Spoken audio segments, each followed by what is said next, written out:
My mom, Emily, is a blonde with blue eyes. She is smart, well-mannered, and beautiful, but she has a difficult temperament.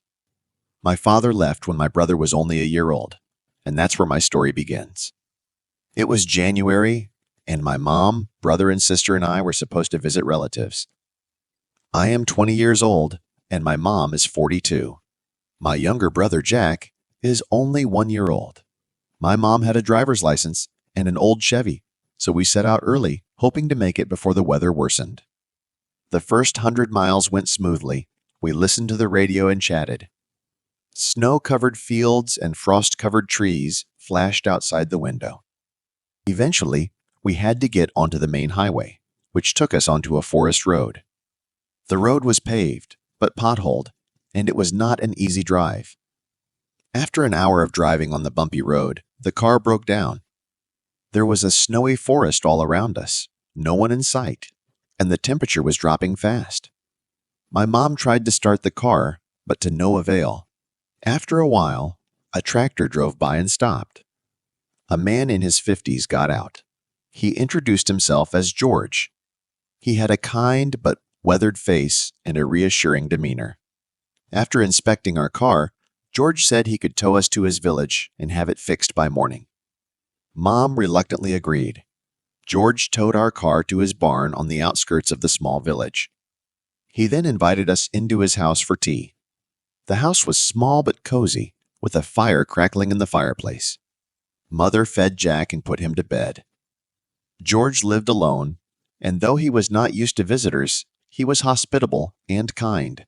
While we warmed ourselves with tea, George went to heat the bathtub. He soon returned and continued chatting with my mom.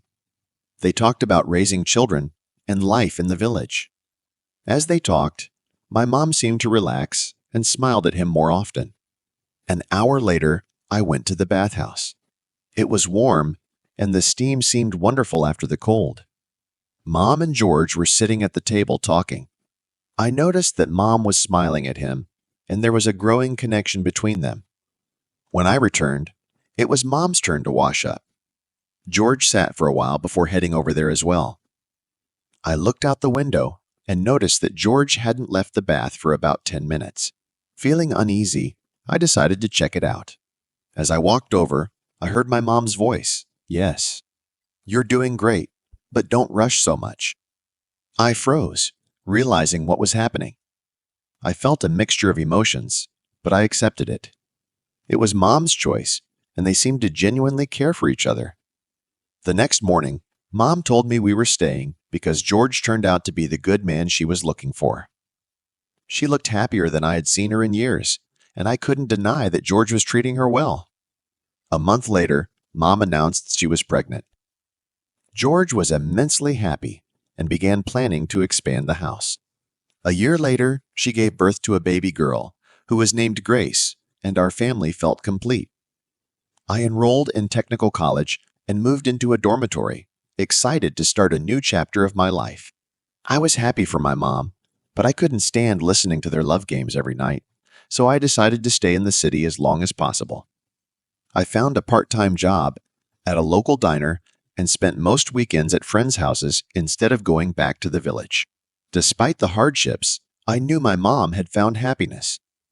Seeing her smile at Grace and Jack made me realize that sometimes life takes unexpected turns, but those turns can lead to something wonderful.